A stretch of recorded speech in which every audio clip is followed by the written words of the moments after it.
पवित्र श्रीमद् भागवत गीता, पवित्र चारों वेद, पवित्र कुरान शरीफ, पवित्र बाइबल, पवित्र गुरु ग्रंथ साहिब, पवित्र कबीर साहिब की वाणी में छुपे हुए गूढ़ रहस्य अर्थात तत्व को जानने के लिए कृपया अवश्य सुनिए जगत गुरु तत्वदर्शी संत रामपाल जी महाराज के मंगल प्रवचन। अब आपने देवी भागवत महापुराण में स्पष्ट दर्शन हुए और पढ़ा और सुना कि ब्रह्मा विष्णु महेश स्वयं स्वीकार करते हैं हम प्रकृति देवी तो उत्पन्न हुए और हम तो नासवान है, जन्म मरण में है और आप ही नित्या हो। और फिर शंकर जी कहते हैं जो ब्रह्मा विष्णु महेश भी आपसे पुत्र, आपके पुत्र तो मैं भी आपका बेटा।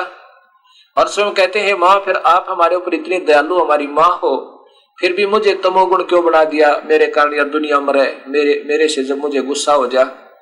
और ये रजगुण ब्रह्मा और शिव विष्णु सतगुण कैसे बनाया मालिक आपने माँ तूने। अब ये कहते हैं किसने मेरा, वो गुण तो कोई और है। और गुण कौन से? वही है जो के तू क्या कहते हैं, माँ अष्टंगी पिता निरंजन ये जम दारुण वंशन अंजन पहले कीन निरंजन राई पीछे से माया उपजाई।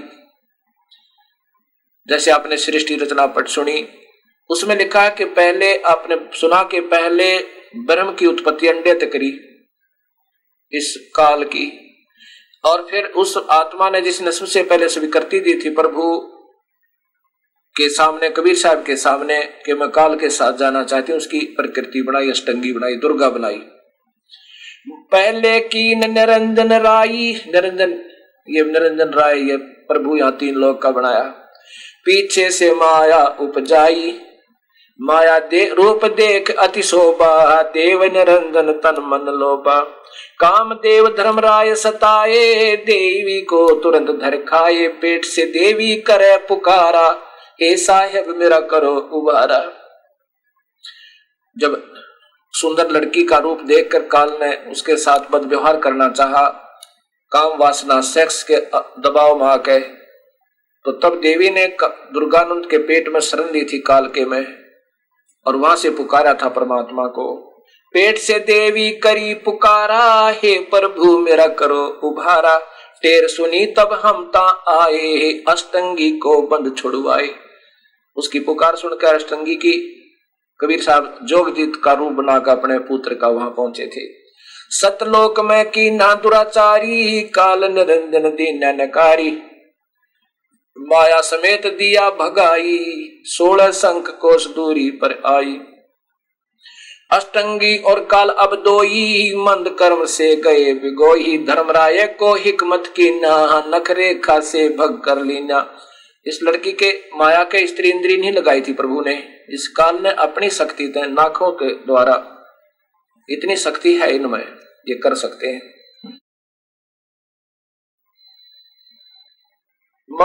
काल अष्टंगी और काल अब दोई मंद कर्म से गए बिगोई। धर्मराय को हिकमत की ना नखरेखा से भग कर लीना। धर्मराय की ने भोग विलासा माया को रही तब आशा। अष्टंगी को गर्भ रहा 3 पुत्र अष्टंगी जाए ब्रह्मा विष्णु शिव नाम धराए। अलख निरंजन 3 पुत्र अष्टंगी दुर्गा न जाए। अष्टंगी जाए ब्रह्मा विष्णु शिव नाम धराए। 3 देव विस्तार चलावे इनमें यो जग धोखा खावे।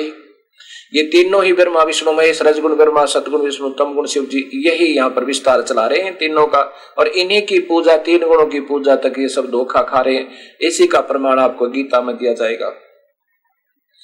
3 लोक अपने सुत दीन्या सुन निरंजन बासा लीन्या।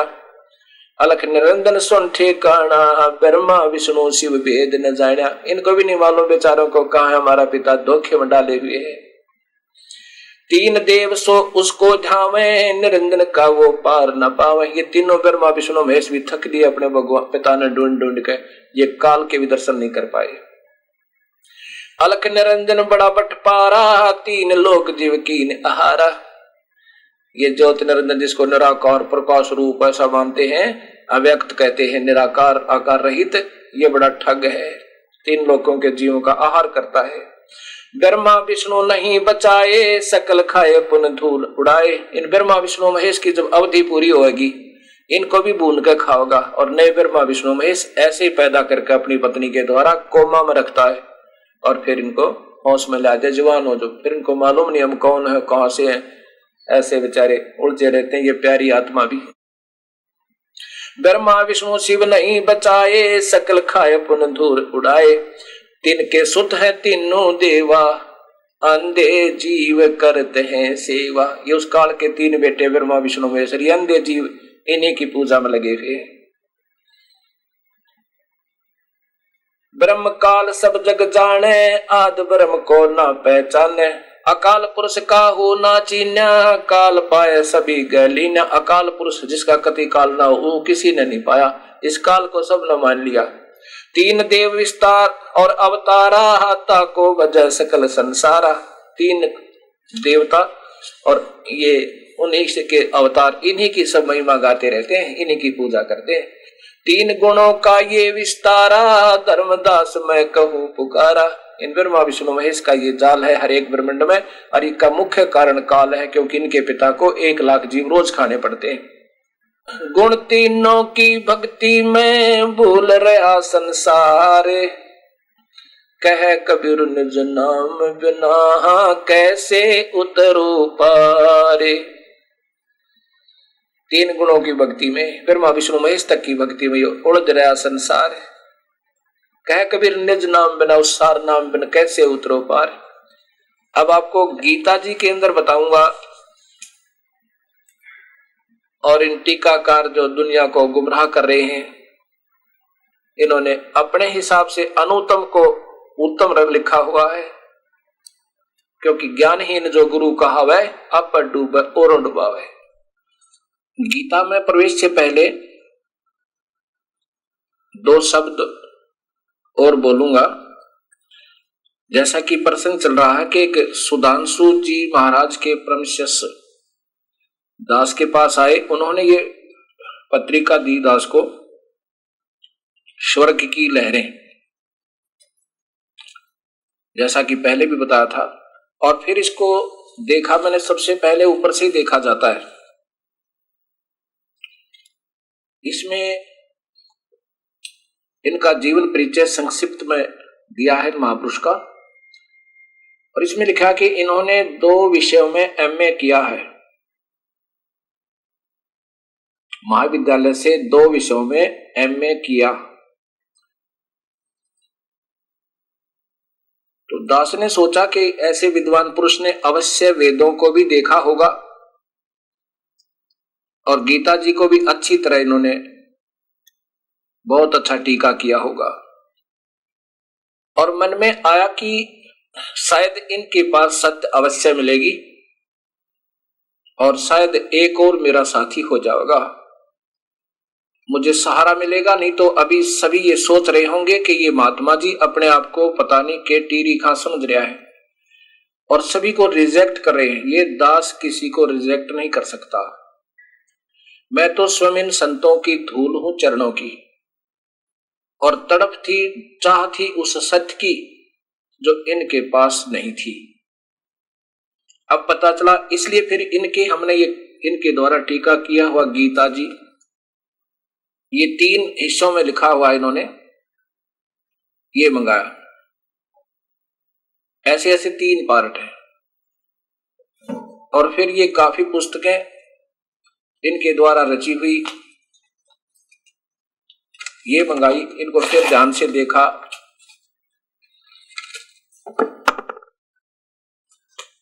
अब ये सब देखा, जब पता चला, इतना देखना पड़ा फिर इनको कि शायद सत्य मिल जावे। जब इनको देखा तो ऐसा लगा जैसे इनसे तो वो बच्चों की कॉमिक्स अच्छी, जिनमें हंसी मजाक के चुटकुले हुआ करते हैं। अवश्य महसूस होगा इन महापुरुषों को, क्योंकि यह सत्य बहुत कड़वी होती है, और इंसान वही होता जो सत्य की घूंट पी जावे या कड़वी दवाई खावे। अब ये देखिएगा, गीता जी को बाद में प्रारंभ करेंगे, पहले इनकी छोटी छोटी टिप्पणियां देखेंगे।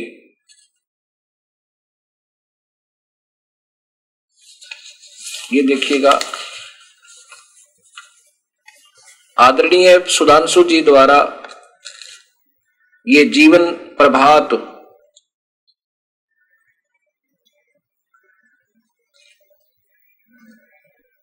परम पूज्य सुधांशु जी महाराज, इन्होंने लिखा है ये शाश्वत सत्य ओम, ओम मंत्र सदा रहने वाला अर्थात ब्रह्म भगवान का उपासना सबसे उत्तम है, क्योंकि इनकी दौड़ सुनी सुनाई है। इन्होंने लिखा है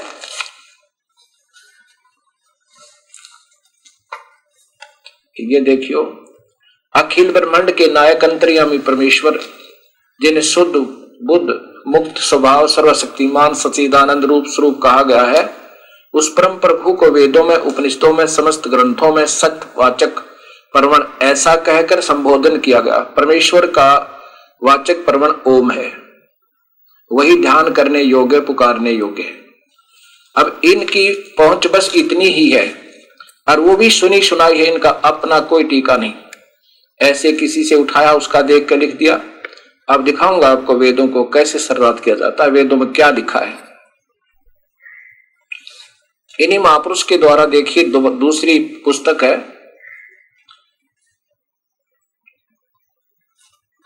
आत्म जागरण की वेला, परम पूज्य सुधांशु जी महाराज। ये यहां पर लिखते हैं इसके 132 पृष्ठ पे, ये देखिएगा, मोक्ष कोई स्थान नहीं है बल्कि चित्त की एक अवस्था है जिसमें स्थित हुआ जीव परमानंद का अनुभव करता है। और यहां इसी के 34 पृष्ठ पे कहते हैं, जब सृष्टि का अंत होता है, प्रलय होती है, जब सृष्टि की इतनी बार प्रलय होती है, इतने समय तक मुक्त होने वाली आत्माएं ब्रह्म धाम में पहुंचकर मोक्ष का आनंद लेती हैं।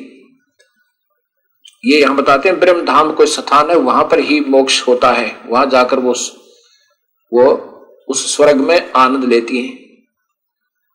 मोक्ष स्वर्ग अक्षिणिक मुक्त अक्षिणिक ब्रह्म लोक तो नाशवान है, ये भी विनाश में आएगा। 8वें अध्याय का 16वां श्लोक। ये केवल एक ब्रह्मांड को भी ढंग से नहीं बता पा रहे। अब देखिए चित्र,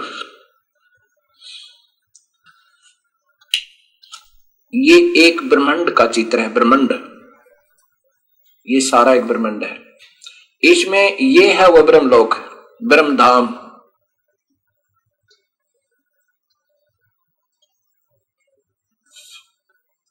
और इसमें एक स्थान है यहां पर महास्वर्ग, इस स्थान पे इन बादलों के परे, और इससे दूर ये लक्ष्मी महान इसका दुर्गा का स्थान है, ये भगवान ब्रह्मा का, ये शिव का, ये विष्णु, जो काल ही 3 रूपों में रहता है, ये ब्रह्मलोक कहलाता है, ये ब्रह्मधाम है। इससे नीचे के लोग तो विनाश हो जाते हैं, ये ब्रह्मलोक कहते हैं इसको, इस ब्रह्मा के लोक को, ये इसको ब्रह्मलोक बोलते हैं, ब्रह्मा के लोक को। और इन्हीं के कलमों द्वारा अभी दिखाता हूं गीता में 8वें अध्याय का 16वां श्लोक के ब्रह्मलोक तो विनाश में आता है। अब इनसे पहले ये अन्य टीकाकारों की गीता जी देखिए, गीता प्रेस गोरखपुर से प्रकाशित,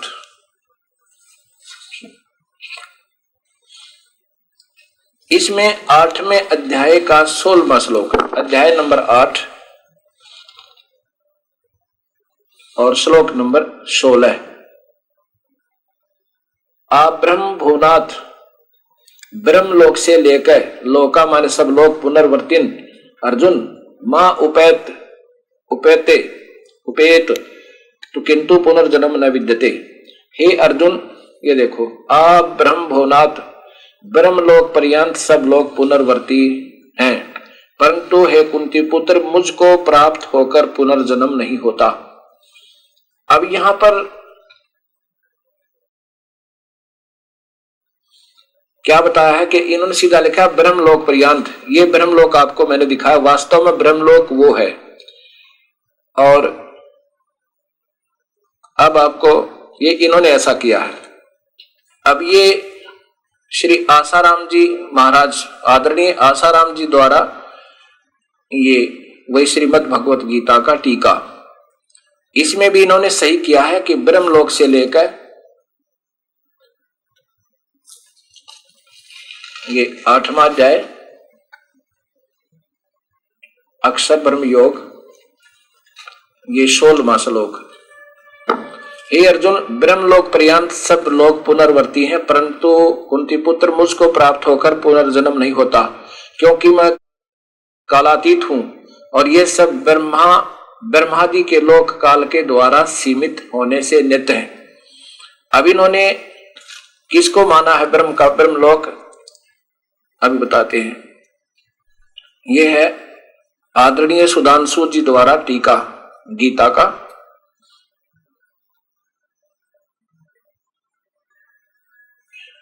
अध्याय नंबर 8 का और श्लोक नंबर 16। देखो ये 15 है, ये नीचे 16 है। ब्रह्मा के लोक से लेकर नीचे के सब लोग ऐसे हैं जिनके फिर पुनर्जन्म की ओर लौटना होता, परंतु हे कुंती पुत्र, ब्रह्म मुझ तक पहुंच जाने के बाद फिर किसी का पुनर्जन्म ग्रहण नहीं करना पड़ता। अब ये देखो, फिर देखियो परमादरणीय श्री सुधांशु जी द्वारा टीका की गई श्री मद् भागवत गीता, आचार्य सुधांशु जी महाराज, इन्हीं के कर्मों द्वारा 4था श्लोक देखें, 4था अध्याय और इसका श्लोक नंबर 5वां, ये 5वां। अर्जुन, तेरे और मेरे बहुत से जन्म पहले हो चुके हैं। हे शत्रुओं को सताने वाले अर्जुन, मैं उन सबको जानता हूं पर तू नहीं जानता। ये स्वयं कह रहे हैं कि मैं और तू जन्म मरण में है, और फिर कहते हैं मुझे प्राप्त का जन्म नहीं होता। ये भाषा ये नहीं समझ सकते, ये बच्चे हैं, ये सभी संत अभी तक नादान बालक समझो। ये फिर देखिएगा वो चित्र ब्रह्मांड का, अभी तो ये इस ब्रह्मांड को भी ढंग से नहीं जान पाए हैं, आगे की क्या बताएंगे। ये तो शिव हैं जिनके ये उपासक हैं, अभी दिखाऊंगा आपको। इस शिव को ये अजर अमर मृत्युंजय मान रहे हैं, और इसको तो कहते हैं ब्रह्मा का लोक तो नाशवान है, फिर ये कहां बच जाओगे ब्रह्मा विष्णु में इसके। ये यहां तक काल प्रलय करता है, ये यहां तक काल प्रलय करता है, और ये स्वर्ग मृत्यु लोक पाताल लोक सब समाप्त हो जाते हैं। उसमें ये ब्रह्मलोक है, ये बचता है। जो इस महास्वर्ग में पहुंच गए, वो जब ये ब्रह्मा आदि ब्रह्मा विष्णु महेश का विनाश होगा, ये मरेंगे, तब ये बचेगा, और उसके बाद ये फिर लोक रचे जाएंगे। ये जीव मर जाएंगे और ये लोक पर, इन लोकों में बहुत जल ही जल हो जाएगा, और फिर इनको फिर रचा जाएगा, अर्थात फिर इनमें सृष्टि होगी। और यहां पर ये काल स्वयं महाब्रह्मा महाविष्णु महाशिव लोक में रूप में रहता है। अब देखो, फिर देखो इस चित्र को, ये तो बच्चों जैसी अटकड़ें लगाए बैठे हैं, ना इनको कोई ज्ञान विचारों को। ओम को ये सबसे उत्तम और सर्वश्रेष्ठ और शाश्वत, और फिर शिव को वो सब सर्वशक्तिमान बताते बताते शिव के ऊपर आ जाते हैं। और ऐसे ऐसे ये देखिए 20 ब्रह्मांड है। ये काल भगवान ब्रह्म जिसका ओम नाम है, ये देखियो ये सारे ब्रह्मांड है। ये एक महाब्रह्मांड है जिसमें 5 ब्रह्मांड जो भी चित्र दिखा था वो तो ये है समझो। इसमें ऐसे ऐसे 20 ब्रह्मा, 20 विष्णु, 20 शिव, जिनको ये मृत्युंजय कह रहे हैं, ये कॉमिक्स पढ़ाने वाले आपको। अब देखो, अधा कहता है काल, या ये ब्रह्म जिसका ओम मंत्र, जिसको शाश्वत बता रहे हैं, ये स्वयं कहता मैं तो जन्म मरण में हूं, फिर ओम मंत्र कहां शाश्वत रहा, ये विचार करना होगा। देखो कोई निंदा नहीं समझना, सत कड़वी अवश्य होती है, परंतु ये उद्धार करेगी अपना। हमें मान बढ़ाई से दूर होना होगा। ये दास तो इनसे भी बहुत निम्न स्तर का अज्ञानी महापापी जीव था मैं तो। ये तो पहले से पुण्यात्मा थी, पर ना जाने इस दास के ऊपर कैसे कृपा कर दी उस परमेश्वर ने, अपना सारा खजाना खोल दिया। ना जीव के बस का इन शास्त्रों को कोई ढूंढ ले और इनमें को सच खोज ले। ये तो समुद्र में गोते लगा कर और लाल ढूंढना होता है। कुछ तो वो शास्त्र इतने गहरे, लंबे लंबे चौड़े चौड़े वेद और गीता, और फिर इन अनजान संतों ने इसको इतना उलझा दिया, जीव पढ़ पढ़ कर कहाँ जावे। ये देखो जिसमें ये महात्मा जी कहते हैं, जिसमें ये कहते हैं कि वो सर्वशक्तिमान सच्चिदानंद जन कण कण में व्यापक वो परमात्मा कौन है, वो शिव ही है। अब देखो श्री ये वेद सरिता परम पूज्य सुधांशु जी महाराज और इनके द्वारा, ये देखो यहां पर प्रकाशक है विश्व जागृति मिशन ओंकारेश्वर महादेव मंदिर। ये यहाँ महादेव पे आकर टिक जाते हैं बस इनके। ओंकारेश्वर यानी ये महादेव है, यही ओंकारेश्वर है। ओम माने ओंकार। ये मानसरोवर जी ब्लॉक मानसरोवर गार्डन नई दिल्ली, दूरभाष इतने इतने। प्रथम संस्करण 2001 में, तृतीय 2002 में। अच्छा अब यहां देखो ये कह रहे हैं, हे सच्चिदानंद, हे अजन्मा अनंत निर्विकार सर्वाधार सर्वेश्वर सर्वव्यापक अभय सर्वशक्तिमान, हे अजर अमर नित्य पवित्र शुद्ध बुद्ध मुक्त स्वभाव संसार। ये सब कुछ व्याख्या कर दी। कण कण में जर्रे जर्रे में बसने वाले प्रभु, इस सारे संसार के प्रत्येक पदार्थों में, प्रत्येक वस्तु में, हर स्थान पर, आदि आदि। अच्छा फिर कौन है ये? अब देखो यहां इनकी सारी बात आज ये कहते क्या है, और देखो ये है वो अजर और अमर। ये स्वयं कहते हैं, ये आदरणीय सुधांशु जी कहते हैं शिव ही मृत्युंजय है। वो शिव ही है जो अजर और अमर है, जिसकी मैं व्याख्या करता आ रहा हूं। वो कौन है? ये त्रिनेत्रधारी जिसकी जटा है, गंगा है, सिर पे गंगा दिखा रखी है, जटा दिखाई हुई है, गले में सर्प है, और बस यहां आकर इनकी बुद्धि स्थिर हो जाती है, जाम हो जाती है। ये देखो नीचे भगवान शंकर मंगलदाता कल्याण पद सौभाग्य के देने वाले आशुतोष जो शीघ्र प्रसन्न हो जाए। भगवान शंकर ने अपने माथे पर चंद्र को धारण किया है, प्रतीक है शीतलता का। जीवन में आगे बढ़ने के लिए आवश्यक है कि माथे पर शीतलता रहे, लेकिन भगवान शंकर ने गले में सर्पों की माला डाली है। ये वही शंकर है, इससे सिद्ध हो गया जो गले में माला रखता है, आदि आदि। और इसको कहा ये मृत्युंजय है, यही है वो मृत्युंजय, शिव ही मृत्युंजय है। इन्होंने हर जगह यही लिखा है कि ये शिव ही मृत्युंजय है। इन्हीं के कर कमलों द्वारा ये आपने देख लिया कि ये वही परमात्मा है जो अजर और अमर है। और अभी आपने देवी भागवत महापुराण दिखाता हूं। अब ये देवी भागवत महापुराण फिर एक बार आपको देखना पड़ेगा, नहीं तो ये चतुर प्राणी आपको फिर विचलित कर देंगे। क्योंकि ये थे तो नेक आत्मा पहले तो, क्योंकि इन्होंने स्वयं तलाश थी प्रभु की, लेकिन ये ऐसे जैसे इनके जीवन चरित्र से अभी आपने देखा, इसमें स्वर्ग की लहरें इसके पीछे लिखा है इनका संक्षिप्त जीवन परिचय। ये बेचारा 6 महात्माओं के पास गया, तलाश थी प्रभु की, उन्होंने जैसा ज्ञान था वो भूस इसमें भर दिया, वो ज्ञान भर दिया। ये बेचारे उस ज्ञान को सत्य मान के डोल पीटने लगे। अगर इन्हीं में ये सत्य ज्ञान आ जाता, सत्य ज्ञान मिल जाता, ये पुण्यात्मा इस परमात्मा के सत्य मार्ग दर्शन कर देते, क्योंकि इनका उद्देश्य ही प्रभु की तरफ लगना और लगाना था। अब यह स्वयं बबूल बीज दिया और फिर औरों को भी बबूल के ही बीज पर प्रारंभ कर दिए। अब ये क्या करें? अब ये स्वयं स्वामी हो गए, और स्वामी तो जीव पर छूटे नहीं, चाहे पशु बेशक बन जावा हम। ये हमारे अंदर एक और वीकनेस है। सच्चाई को स्वीकार करना चाहिए, वेदों से न्यारा कोई ज्ञान ये स्वयं मानते हैं, और ये शास्त्र सत्य है। तो इस दास की कुछ प्रार्थना सुनना सारा समाज, संत समाज भी, अपना दास समझ के इन सब शास्त्रों को फिर देखो और सत्य को सत्य स्वीकार करके और सही लाइन पकड़ जाओ और बेड़ा पार और सारा विश्व उद्धार ऐसे होगा। अब ये देखिए, इसी में ये शिव जी स्वयं कहते हैं कि हम तो जन्म मरण में हैं, हम नित्य नहीं है। ये गोरख गीता प्रेस गोरखपुर से प्रकाशित है और इनके टीकाकार हैं। ये वही संक्षिप्त श्रीमद् भगवद गीता मोटा टाइप हनुमान प्रसाद पोदार संपादक है और चमन लाल गोस्वामी। अब इसमें देखो 123 पृष्ठ है, ये तीसरा स्कंद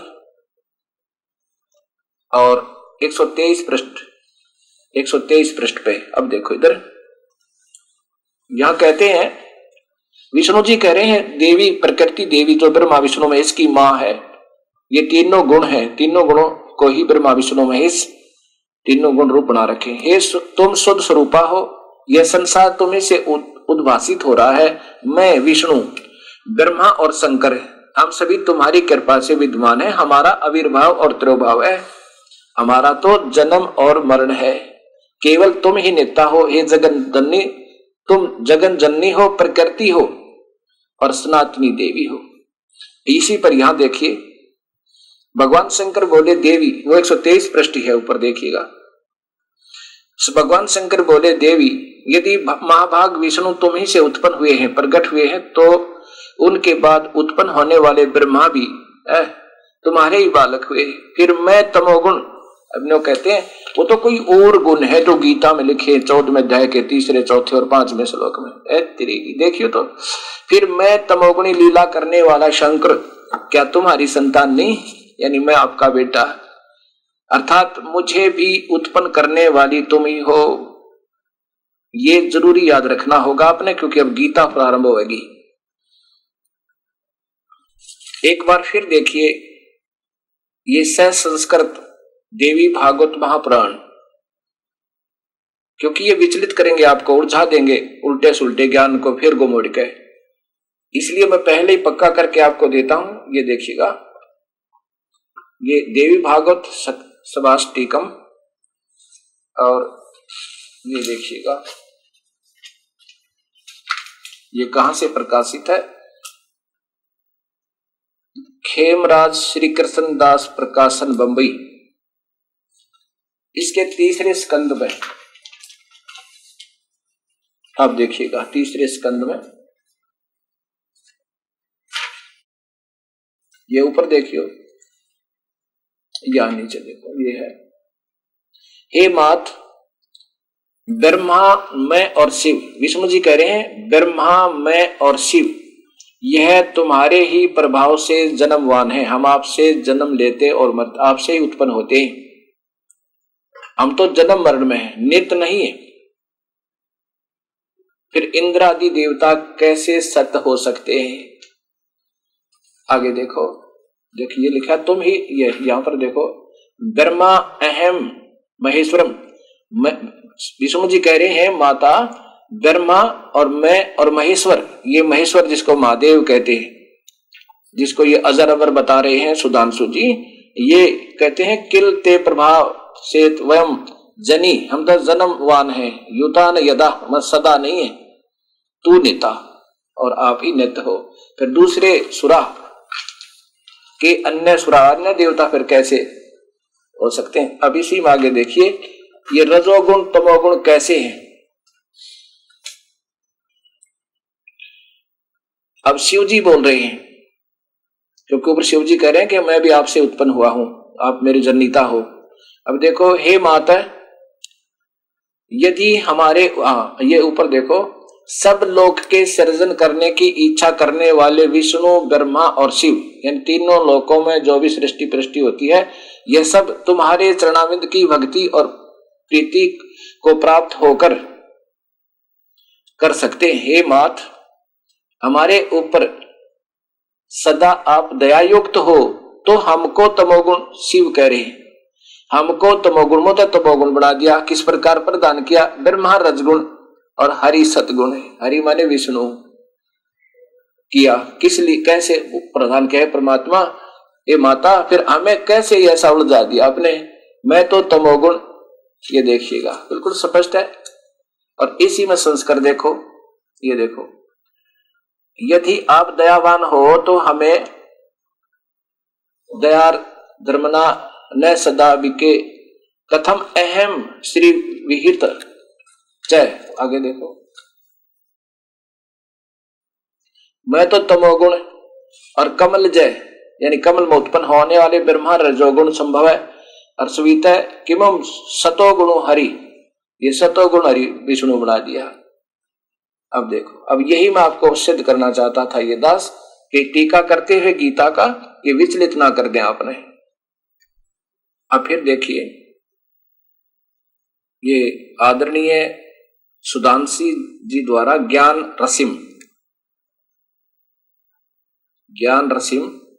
परम पूज्य सुधांशु जी महाराज ये कहते हैं कि भगवान श्री कृष्ण ने जब सुबह तक युद्ध किया, शाम तक, फिर आकर के भगवान कृष्ण, ये इन्हीं के, ये पृष्ठ नंबर 76 पे है, इसी में भगवान कृष्ण युद्ध से लौटकर आते हैं और कहते हैं अर्जुन घोड़ों को खोल दे, कुछ देर शांत होकर उस परब्रह्म से अपने को जोड़ो।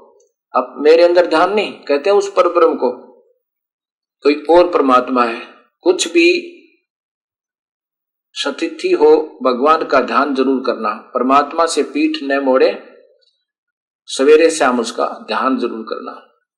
अब यहां शिव नहीं, कोई और परमात्मा, ये शिव को ही परमात्मा मान रहे हैं। कबीर साहब कहते हैं 3 गुणों की भक्ति में ये भूल पड़ा संसारे, कह कबीर निज नाम बिना कैसे उतरो पार। 3 गुण, रजगुण ब्रह्मा, सतगुण विष्णु, तमगुण शिव जी। 3 गुणों का ये विस्तारा, धर्मदास मैं कहूं पुकारा। अब देखो, यही श्रीमद् भगवत गीता इन्हीं परम आदरणीय सुधांशु जी द्वारा टीका है। और देखो ये स्वयं क्या लिखते हैं। गीता में प्रवेश से पहले ये जानना बहुत जरूरी है कि गीता श्री कृष्ण भगवान ने नहीं बोला,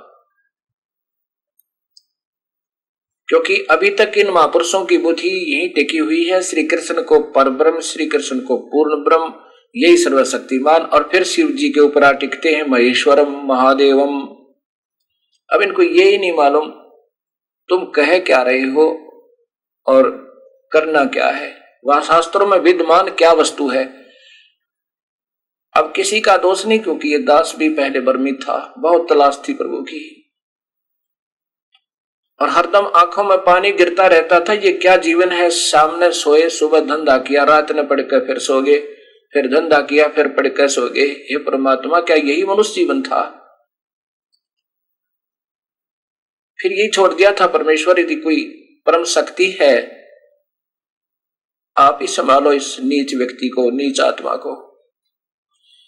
जिस भी सत्संग में संत के विचार सुनते हैं बहुत अच्छे लगा करते हैं, क्योंकि वो तो कॉमिक्स सुनाया करते थे, कॉमिक्स, चुटकुले। राजा जनक ने बोला, उसने बीरबल ऐसे बोला, अकबर ने ऐसे कहा, फलाना महात्मा आया, उसका जोड़ जुगाड़ क्या है, वो कहना क्या चाहते थे, उनका रिजल्ट क्या हुआ, ये कोई नहीं बता पाए। अब ये सोचना जरूरी हो गया है। नहीं, दास ने कोई शौक नहीं था ये सत्य कहने का, और अनजानों की दृष्टि में एक बार मैं निंदक महसूस होऊंगा अवश्य, क्योंकि आपका दोष नहीं, क्योंकि हम सभी समाज में, भगत समाज, चाहे हिंदू है, मुसलमान, सिख या ईसाई, सत्य से बहुत दूर पहुंच चुका है। जिन महापुरुषों ने यह प्रारंभ किया था रास्ता, उन्होंने बिल्कुल सही किया था। गरीबदास जी कहते हैं अगले सतगुरु शेर थे और पिछले जंब गीद है, वो पहले वाले तो शेर थे। गुरु नानक देव जी, हजरत मोहम्मद जी, आदम जी, अब्राहिम जी, ईसा जी, मूसा जी, और इधर हमारे पूर्वज जो ऋषि लोग थे वो तो शेर थे। उनके आने वाली परंपराओं में वो पिछले गीदड़ हो गए। मरे हुए शिकार को खा रहे हैं, वो मार नहीं रहे, और उसको भी उलझा बुलझा के मिट्टी में मिलू गए।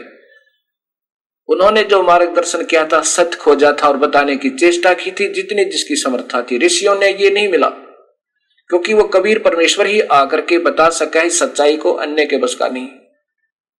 वो गुरु नानक देव जी को मिला, गरीबदास जी को मिला, धर्मदास जी को मिले वो परमेश्वर, मुल्कदास जी को मिले, दादू दास जी को मिले, हजरत मोहम्मद जी को मिले, क्योंकि वो हर एक के पास आते हैं, पुण्यात्मा को कोशिश करते हैं समझाने की, लेकिन उससे पहले वो बहुत उस काल के रंग में इतने रंगे हुए होते हैं कि फिर उनकी मजबूरी हो जाती है वहां से वापस आना। अब जैसे इन संतों को जो आज महामंडलेश्वर और लाखों की संख्या में अनुयायी बनाए हुए हैं, ये ही वो मेंढक वाली सर्प वाली चकचुंदर हो जाएगी इनके मुंह में। अब खावत कोडियों में और छोड़ने तो ना मर्द कमावे। अब इनके ऐसे फंसेंगे ये, इनको पता भी होगा कि हम बिल्कुल अधूरा मार्ग है, लेकिन अब अगर कोई समझदार होगा तो अपनी मान बढ़ाई न छोड़ने जान बचेगी। ये कभी छोड़ देना, किसी युग में छोड़ना अब कोई ऊंच नीच नहीं है। अब कोई वैद्य मिल जावे रोगी को, वहां के मान तर के बड़ा और क्या छोटा, दवाई ले वे रोग कटावे अपना स्वस्थ होए। तो ऐसे अब मैं जो बताना चाहता हूं आपको, गीता जी भगवान श्री कृष्ण ने नहीं बोला, और ये सभी महापुरुष गीता जी को श्री कृष्ण से प्रारंभ करते हैं। अब ये जो कड़वी सत्य थोड़ा सा देर में समझ में आओगी, पर बिल्कुल एथेंटिक रिकॉर्ड के आधार पर बिल्कुल प्रमाणित प्रूफ प्रमाण होंगे आपके सामने, फिर देर नहीं लगेगी। बुद्धिजीवी को इशारा ही होता है, क्योंकि तलाश है आप सबको प्रभु की, जो लाखों की संख्या में इन अधूरे संतों के पीछे लगे हुए हो, जो बेचारे आप ही पूर्ण ज्ञान ना होने से कोशिश कर रहे हैं कि हम सही बता रहे हैं। क्योंकि इनका अपना दृष्टिकोण, अपनी सत्य मार्गदर्शक का क्या है, दर्शन का क्या है कि लाखों की संख्या तेरे अनुयायी है, और जो तुम बात बताते हो और फिर वो ताड़ी पीट देते हैं। जिस सत्संग में ताड़ी पीटी जाती है वो सत्संग नहीं, वो ड्रामा है, वो तो एक नाटक है। जिस सत्संग में ताड़ी बाजे वहां तो रोना चाहिए, आंखें आंसू आवे, ताड़ी नहीं पिटे। क्या की ताड़ी और के हमारा ज्ञान शास्त्रों का संग्रह करके स्टेप रिकॉर्डर में रिकॉर्ड करा हुआ हम प्रभु बन जाते हैं। केवल ज्ञान के उच्चारण पे उसको लतीफेदार कथा सुनाने से हम एक हीरो बनते हैं, जैसे एक्टर होते हैं, वो भी करोड़ों की संख्या में उनको श्रद्धा का पात्र बन जाते हैं उन नादान बच्चों का। ये ऐसा ही अभी तक संत जन कर रहे हैं। अब देखिएगा गीता जी की आवश्यकता कब पड़ी, जब कौरव पांडवों का भाई बंटवारा नहीं हो पा रहा था। युधिष्ठिर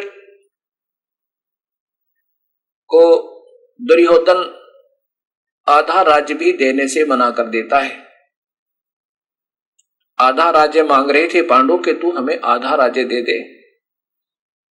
अब देखो इसको धर्म युद्ध था, ऐसे ऐसी व्याख्या देकर उलझे बैठे। धर्म युद्ध क्या धर्म युद्ध था, दो भाइयों की लड़ाई थी और अपने बंटवारे पे या क्या की समझदारी, दो भाई लड़े। वो कहता मैं नहीं तेरा हिस्सा देता, वो कहता मैं नहीं देता, और आधा गांव एक तरफ हो जा, आधा गांव एक तरफ हो जा, आधा देश एक तरफ हो जा, आधा देश एक तरफ हो जा, लठम लठा। ये अरिश की फिर कथा कहते कहते युग बीत गए। दो भाइयों का झगड़ा था, एक निकम्मा था तो दूसरे कौन से गाइड थे, उन्हें बोले आधा लेकर छोड़ेंगे, हमें अवश्य लेंगे। वो मान बढ़ाई ही नहीं गिरी, अगर मान बढ़ाई गिर जाती तो झंझट मिट जाता। उनका आपस में समझौता नहीं हो रहा था, कंप्रोमाइज नहीं हो पा रहा था।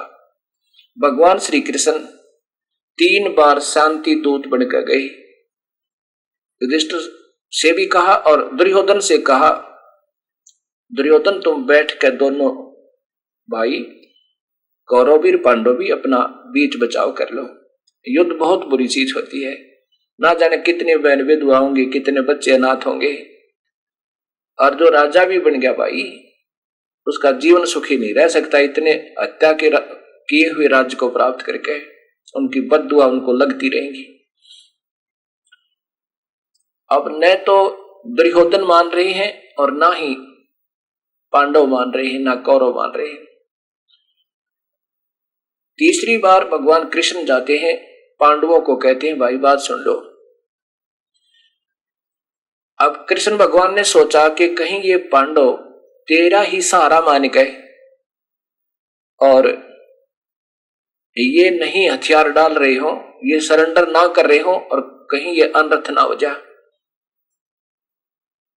तो भगवान ने ये भी फैसला कर दिया, भाई देख लो, तुम दोनों हो और यहां बैठे हो, एक तरफ तो मेरी सेना होगी, एक तरफ मैं होऊंगा, और मैं हथियार भी नहीं उठाऊंगा, मैं युद्ध नहीं करूंगा। भगवान कृष्ण ने सोचा था शायद इसी बात को सुनकर और पांडव कहते जी ठीक है हम नहीं लड़ते, क्योंकि मालूम था कि कृष्ण जी हमारे साथ है। वो ये सोच रहे थे कि ये तो हमारी तरफ होगा ही होगा और इनकी सेना भी हमारी तरफ होगी। उन्होंने पहले फैसला कर दिया कि सेना एक तरफ और मैं एक तरफ। फिर पांडव घबरा गए और भगवान ने कह दिया मैं हथियार भी नहीं उठाऊंगा युद्ध में। अब पांडव घबरा गए कि तो बात बिगड़ेगी। फिर कहने लगे भगवान एक काम करो, हमारी भी इज्जत रह जावे, हमें 5 गांव दिला दो, उन 5 गांव से हम गुजारा कर लेंगे। तब कृष्ण जी भी नम्र हो गए, भाई बिल्कुल सही बात है, अगर अब भी दुर्योधन नहीं मानता है ना, फिर भाई तेरी कमजोरी है। दुर्योधन से कहा दुर्योधन बात बनेगी और तू अब मान जा भाई, इनको 5 गांव दे दे, चाहे मैं अपने राज्य में ले जाऊं इनको, फिर तू एक बार इनको 5 गांव दे दे और चाहे उनको भी तू ले लेना बाद में। तू 5 गांव दे दे और मैं इनको फिर कहीं भी व्यवस्थित करूं और ये अनर्थ टल जाएगा। लेकिन विनाश काले विपरीता बुद्धि, दुर्योधन की बुद्धि भ्रष्ट होगी। उसने सोचा कि ये तो डर गए पांडव, अब क्या, अब तो बिल्कुल ही नहीं मानूंगा। कहा कि सुई की नोक के बराबर भी पांडवों के लिए स्थान नहीं है। तब कृष्ण जी ने कहा निकम में बेहयात ने कुछ भी शर्म नहीं आई, कुछ तो सोच ले। करड़ी करड़ी बात की। दुर्योधन ने कहा कि पकड़ लो इसको। अपनी सेना वहां बैठे थे 101, तो ये योद्धा खुद बैठे थे पांडव और महामंत्री बैठे थे, पकड़ लो इसको अहिर के बच्चे को। जब भगवान श्री कृष्ण ने अपना विराट रूप दिखाया, सिद्धि होती है संतों पे, अपना विकराल रूप कभी दिखाकर किसी को डरा सकता है ये ब्रह्म तक के उपासक। तो उससे वो सब घबरा गए, सबकी आंखें बंद हो गई उनका तेज न देखकर, उनका भयंकर रूप ने, और वो वहां से भगवान कृष्ण निकल गए और युद्ध की तैयारी होगी। अब इससे पहले एक और विचार करना होगा कि भगवान कृष्ण त्रिलोकीय भगवान विष्णु के अवतार अर्थात वही ज्यों के त्यों माने जाते हैं। एक समय भृगु ऋषि जी ने भगवान श्री विष्णु की छाती में लात मारी। भगवान विष्णु ने कहा था, हे ऋषिवर, हे ब्राह्मण, आपके पैर के चोट तो नहीं आई, आपका कमल जैसा कोमल पैर और मेरा पत्थर जैसा सीना था, कि आपको दर्द तो नहीं हुआ? अब कितने शतोगुणी भगवान। और फिर अब विचार करना, क्या वो कहेंगे युद्ध कर लो? शिशुपाल ने 100 बकवाद करी थी 99, और इतना सहनशील कि बालक से कोई बात नहीं, ये अनजान है, मेरा एक बार भी नहीं उठेगा इस तय। लेकिन वो सिर पर चढ़ता चला गया। तब कहा था, बेटा तेरी 100 माफ करूंगा, 101 माफ नहीं होगी। 100 भी बकवाद कर दी, फिर 101 और कर दी। तब भगवान ने मजबूर में सुदर्शन चक्र से उसका सिर काटा था शिशुपाल का। एक समय काल्यावन ने मथुरा पर चढ़ाई करी 18 करोड़ सेना लेकर। भगवान श्री कृष्ण युद्ध भी कर सकते थे, लेकिन उनको ये मालूम था कि अनर्थ होगा, ना जाने कितनी दुनिया मर जाएगी। सामना भी नहीं किया। और स्वयं अब क्योंकि वो स्वयं भी अक्षत्री थे श्री कृष्ण, उन्होंने नहीं देखा कि मैं क्षत्रिय हूं या अक्षत्रिय का अपमान मरने से भी बुरा होता, जैसे गीता में प्रमाण मिलेगा। तो अगर ऐसा भगवान कहते तो काल्यवन के सामने युद्ध छोड़कर नहीं भागते, क्योंकि ये चाहते थे कि जुल्म ना हुए। ये तो भोड़ी आत्मा है, अंधे हो रहे हैं गधे, काल्यवन जैसे नीच माया के पीछे, और हम तो जानी जान है, कुछ हमने ज्ञान है, हम भी क्यों उनके साथ दुष्ट होए। इस बात को सोच के भगवान श्री कृष्ण काल्यावन के सामने आया कि आजा मेरे साथ युद्ध कर। काल्यावन नीचे उतरा, भगवान कृष्ण भाग लिए, क्योंकि नारद जी ने एक दिन भगवान कृष्ण से बताया था कि एक यहां गुफा है कंधरा, उसमें एक मुचकंद नाम का राजा है, उसके पास एक ऐसी सिद्धि है कि वो यदि उसको अधूरी निंद्रा में कोई जगा दे, उसकी आंखों से अग्नि बाण छूटते हैं और सामने वाले को मार डालता है, खत्म कर देता है सेकंड में। वो 6 महीने सोता है और 6 महीने जागता है। जब जागता है तब सब युद्ध करता रहता है, उसके सामने कोई नहीं टिकता। भगवान श्री कृष्ण ने वही फायदा उठाया कि एक ही काल्यावन मर जावे, राजा का मर जाना युद्ध समाप्त है। ये सोच के कि आज उस अवसर का फायदा उठावें, भगवान श्री कृष्ण भाग लिए और काल्यावन पीछे पीछे। भगवान श्री कृष्ण दौड़ के उस गुफा में अंदर गहरे चले जाते हैं, जिसमें मुचकंद राक्षस राजा सोया पड़ा था। अंदर जाके भगवान कृष्ण ने अपना वो पीतांबर जो साथ रखते थे, ऐसा कपड़ा पीला सा, उस पीतांबर को मुचकंद के ऊपर डाल दिया। काल्यावन ने सोचा कि ये छुप गया यहां आके कृष्ण, क्योंकि उसने उस कपड़े की पहचान थी, और छुप कर सो गया। श्री कृष्ण जानकर काल्यावन ने उस मुचकंद की पकड़ कर टांग जो सोया पड़ा था, जिसमें सिद्धि थी, ऐसे मरोड़ दिया कि खड़ा हो। कायर तू यहां आके छुप गया। अब वो मुचकंद उठा, आंखें खोली तो उसके आंखों से वो अग्निबाण निकले और काल्यावन मर गया। और मुचकंद फिर खराटे भरने लग गया, पड़कर सो गया। उसकी पकड़ कर एक हाथ और एक टांग, किसकी? काल्यावन की। भगवान श्री कृष्ण ने उनकी सेना के सामने लाकर पटक दिया। अब राजा की मृत्यु हार, तो सब राजा की लेकर सबको, और वो वापस लौट गए काल्यावन। और भगवान श्री कृष्ण ने रातों रात विश्वकर्मा से प्रार्थना की कि एक द्वारका नाम का नगर बना दे समुद्र में, द्वार इका, जिसका एक द्वार हो, एक रास्ता हो, बाकी रास्ता ना हो उसमें। भगवान ने सोचा ये तो पागल कुत्ते हैं, समझाऊं इनको सतमार्ग। ये राजा लोग और पीछे पड़े हुए, कभी जरासंध, कभी कोई है, कभी किसी के साथ झगड़ा, कोई कुछ कर रहा है। इससे अच्छा समुद्र में जाके भगवान ने शरण दी और वहां पर अपनी सारी सेना को, एक ही द्वार था उसका, अन एंट्रेंस एक थी, उसमें सारी सेना रखती और सब जगह चारों तरफ, तीनों तरफ समुद्र है, समुद्र था। अब कोई आएगा पर तुम तो इतनी दूर जाएगा कौन, और आवेगा तो उसके साथ हमारी सेना एक ही स्थान पर डट कर मुकाबला कर लेगी। अब इन उदाहरणों से आपको क्या ज्ञान होगा कि भगवान श्री कृष्ण, वो प्यारी आत्मा, वो सतोगुण भगवान युद्ध नहीं करवा सकते।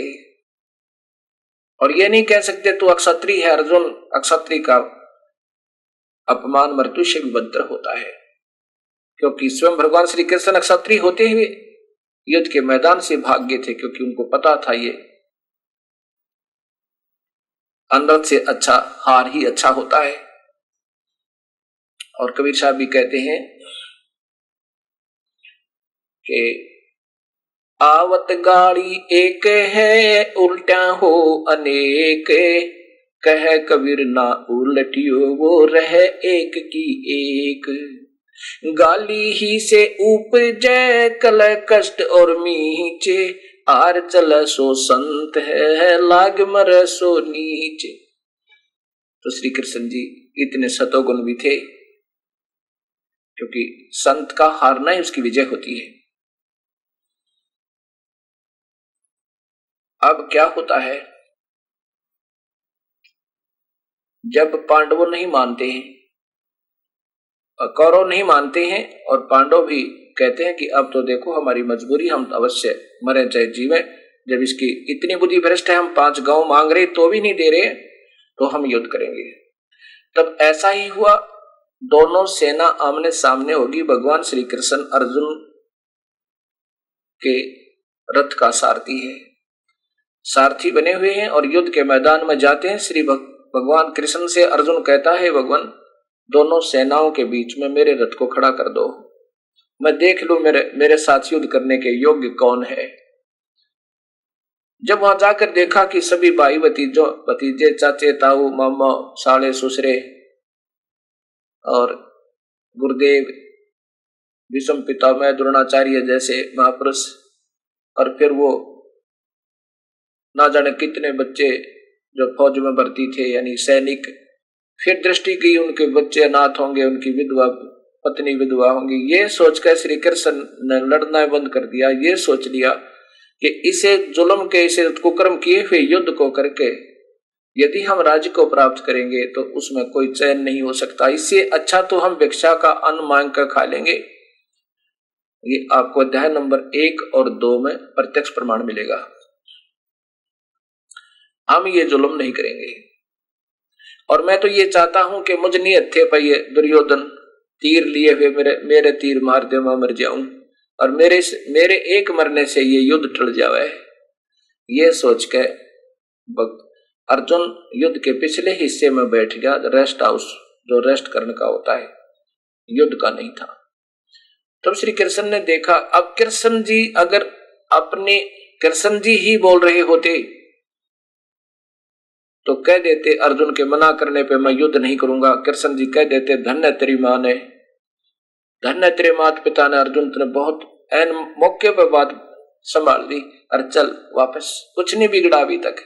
लेकिन नहीं, अब इस काल ने जो ब्रह्मा विष्णु महेश के पिताजी हैं, ये ब्रह्म जिसका ओम मंत्र है, जिसको शाश्वत कहा नादान संतों ने, अनजानों ने, जो शेर को गौ बतावे, सर्प को अच्छा पशु बतावे।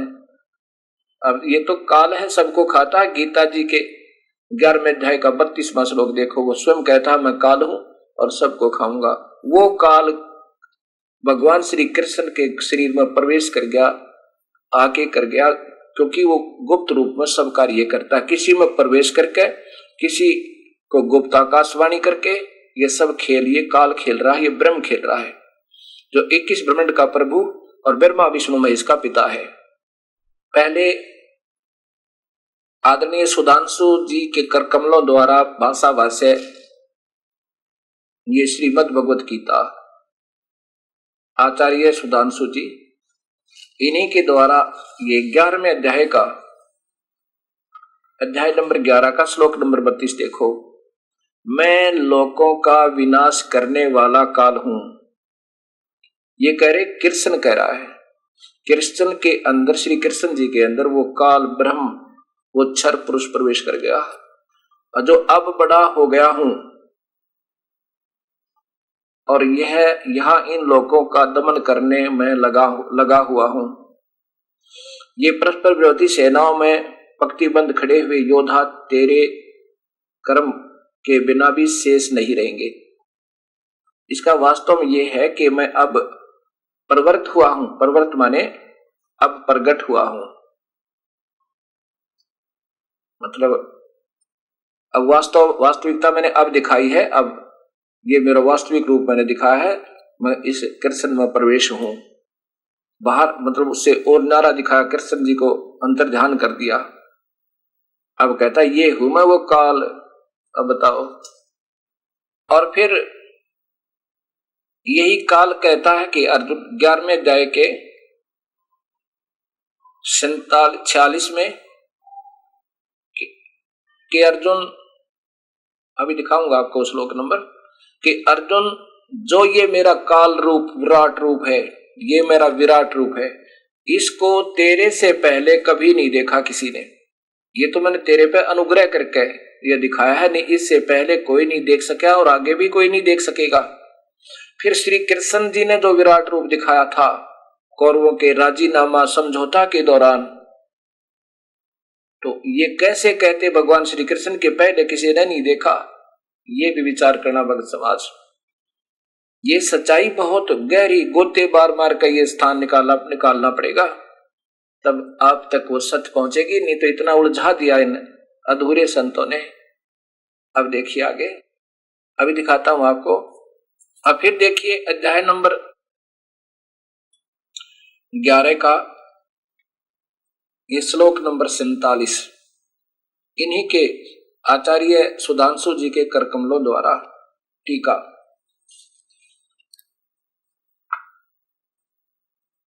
ये देखिए अध्याय नंबर 11 और श्लोक नंबर ये देखो 47। हे अर्जुन, मैंने प्रसन्न होकर अपने दिव्य शक्ति के द्वारा तुझे यह परम रूप दिखाया, जो तेजों में सर्वोपरि असीम और आधे सबसे पहले का, जिससे तेरे सिवा और दूसरे ने पहले और किसी ने नहीं देखा। तेरे सिवा तुझसे पहले किसी ने नहीं देखा। अब बताओ, अब आप ही विचार कर लेना भक्तात्माओं, ये सच्चाई कहाँ छपी हुई है। अब ये जो सत्संग चल रहा है शंका और समाधान पे, क्योंकि ये परिभाषा प्रभु की जो आस्था जैसे पवित्र चैनल पर चली, और इनको कितना पुण्य होगा जो दिखा रहे हैं और जिस इसमें सहयोग दे रहे हैं भक्तात्मा, जिन्होंने ये इन पुण्य आत्माओं ने, विजय ट्रांसपोर्ट ने, क्योंकि ये भी कहते हैं जी हम भी ऐसे अंधे थे, ज्ञानहीन इन संतों के पीछे बहुत घूम लिए थे, सत्य की तलाश थी, दर दर धोखे खाए, मंदिरों में गए, साईं बाबा की मूर्ति पूजी, ना जाने कहाँ कहाँ गए, ढेर सारी किताबें खरीद कर रखी हुई, हमारी समझ से बाहर हो गया कि क्या करें क्या न करें। रजा हुई, कृपा हुई प्रभु की, ये पुण्य आत्मा ने अपना तन मन धन ला के समर्पण करके इस विजय ट्रांसपोर्ट ने, और फिर सहयोग दिया आस्था जैसे पवित्र चैनल ने, ये दुनिया गुण गावेगी और प्रभु के हृदय में स्थान पाओगे कि सच्चाई कहाँ थी और ये कैसे सामने आई। मनुष्य का एकमात्र उद्देश्य मनुष्य जीवन का प्रभु पाना है। तलाश तो इन महापुरुषों ने भी यही थी, लेकिन ये ऐसे संतों के टकरा गए कि इनमें गलत ज्ञान भर दिया, अधूरा, और फिर उस ज्ञान के आधार पर ये स्वयं वक्ता हो गए। अब ज्ञानहीन जो गुरु का आवे आप पर डूबे और डुबावे। ये पुण्यात्मा श्री आसाराम जी जैसे, सुधांशु जैसे, बाल योगेश्वर जैसे, सतपाल जी जैसे और मुरारी बापू जैसे, जो कोशिश भरसक प्रयत्न कर रहे हैं समाज को कुछ दें, पर इनका अपने पल्ले कुछ नहीं, देंगे क्या बेचारे। अब कहते हैं पूरे गुरु बिन किन्हें न पाया ज्ञाना, जो थोथा बूझ छड़े किसाना। ये थोथा बूझ छिड़ा जा रहा है। तो ये शंकाएं आई सभी के मन में, तो वो उनका अब समाधान दिया जा रहा है। बड़े प्यार के साथ भक्तों के टेलीफोन आ रहे हैं, उनके बड़े मधुर बड़े पवित्र पत्र आ रहे हैं, हृदय की पुकार आ रही है हमारे पास कि ऐसे सत्ज्ञान को जन जन तक पहुंचाना चाहिए। इसमें बुद्धिजीवी लोग और युवा वर्ग बहुत ज्यादा सहयोग दे सकते हैं। आज किसी को कोई बहका नहीं सकते ये संत, पहले तो बहका दिया करते, वो झूठ बोलता है, उसने क्या मालूम है, और अब ये शास्त्र सब मुंह बंद कर देंगे सबका, जो और बोलेंगे तो वो गलत बोलेंगे, समाज उनको दूना लताड़ेगा कि अब तो चुप हो जाओ, बहुत दिन बहका लिया दुनिया को, अब तो शर्माओ, कुछ थोड़े बहुत शर्म करो, सत्य को स्वीकार करो, औरों को भी बताओ, फिर डंडोरा पीटो इस परम पिता की महिमा का। कोई अनादरणीय नहीं है, पूजनीय केवल एक परमात्मा है, एक साध्य सब सद सब साध्य सब जावे, और माली सिंचाई मूल कर दो वो तो फला फुलागा। वो एक कौन है वही नहीं मिल लिया अभी तक। वो मिलने के बाद फिर इतना आसान है भक्ति मार्ग, उसकी विधि भी एक ही है। कहते हैं भगवान एक है, पूजा कैसे ही कर लो, या कोई बात हुई?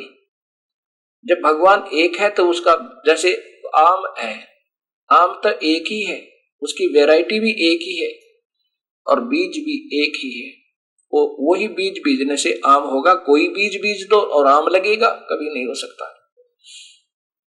ये हमारा शरीर बना हुआ है, इसमें सभी मुसलमान, हिंदू, सिख, ईसाई सभी भाइयों के अंदर ये एक जैसा शरीर है, एक जैसे अंग है। अंदर ये 6 चक्र बने हुए हैं हमारे शरीर में और 7 चक्र बने हुए यहाँ से यहाँ तक, और ये सब में एक जैसे हैं।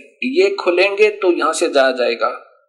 इनमें सबकी जकड़ है, नीचे गणेश जी की मूल कमल में, और स्वाद चक्र में ब्रह्मा जी की, नाभि कमल में विष्णु जी की, हृदय कमल में शिव जी की, कंठ कमल में इस शेरा वाली दुर्गा की, और त्रिकुटी कमल एक साजला एयरपोर्ट है, और फिर उसके बाद सहस्रार कमल में इस काल भगवान की।